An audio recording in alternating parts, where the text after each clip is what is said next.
திரைக்கு வந்திருக்கிற அதுவும் ஒரு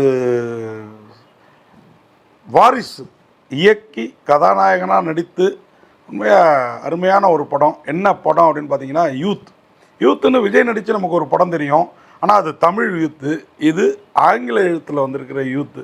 எனக்கே யூத்துன்ற டைட்டில் எப்படி இவ்வளோ நாள் விட்டு வச்சுருந்தாங்க அப்படின்னு யோசிச்சுட்டு இருந்தேன். கடைசியில் பார்த்தா அது யூத்துன்னு நம்ம தமிழ்லேயே விஜய் படத்தை எழுதியிருப்பாங்க. யூத்துன்றது இதில் இங்கிலீஷ்லேயே எழுதியிருக்கிறாங்க. இன்றைக்கெலாம் ஆங்கில டைட்டில் கலைஞர் ஐயா அவருக்கு அப்புறம் ஆங்கில டைட்டில் வைக்கிறது மட்டும் இல்லை, அதை ஆங்கிலத்திலேயே எழுத்து போடுற லெவலுக்கு ஆகிப்போச்சு. அதை இன்றைக்கி முதல்வராக இருக்கிற ஸ்டாலினும் சரி, நாளைக்கு முதல்வராக போகிறவங்களும் கொஞ்சம் கண்டிக்கணும். இல்லை பழைய மாதிரி ஏதாவது மானியங்கன்னு கொடுக்குறோன்னு சொல்லி சினிமாக்காரங்களை தமிழுக்கு மாற்றணும் அப்படிங்கிறது என்னுடைய தாழ்மையான வேண்டுகோள். ஏன் அப்படி சொல்கிறேன்னா, தமிழ்னா ஆங்கிலத்தில் கூட பேரை வைங்க, அதை தமிழில் எழுதுங்களேன், பக்கத்தில் ஆங்கிலத்தில் ப்ராக்கெட்டில் போட்டுக்கோங்க. இது தமிழ்நாடுன்னு சொல்லிட்டு போஸ்ட் ஆஃபீஸ்லேயும் ரயில்வே ஸ்டேஷன்லேயும் இந்திய அழிக்கிற மாதிரி இங்கிலீஷை வச்சுக்கலாம். ஆனால் அதுலேயே தமிழ் டைட்டில் போடுறது ரொம்ப தப்பாக தெரியுது.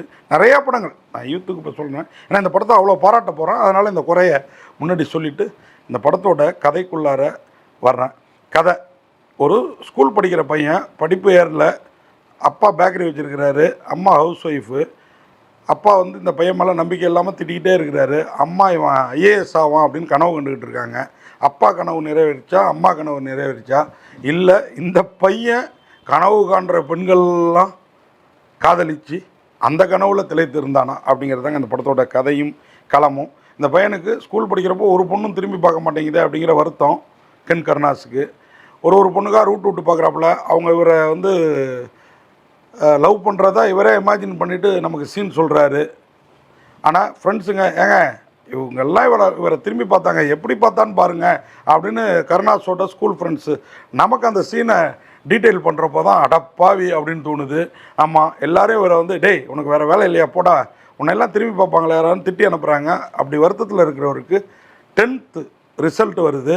பையன் பாஸாக ஃபெயிலானா அவங்க அம்மா இவரை விட ஆர்வமாக இருக்கிற கியூவெல்லாம் தள்ளி விட்டு நெட் சென்டருக்கு போய் ரிசல்ட்டை பார்க்குறாங்க. 2016 நடக்கிற கதை. அதனால் அதுக்கேற்ற மாதிரி பழைய 500 பழைய 1000 காட்டுறாங்க. உண்மையாகவே அதெல்லாம் சிறப்பாக இருந்தது.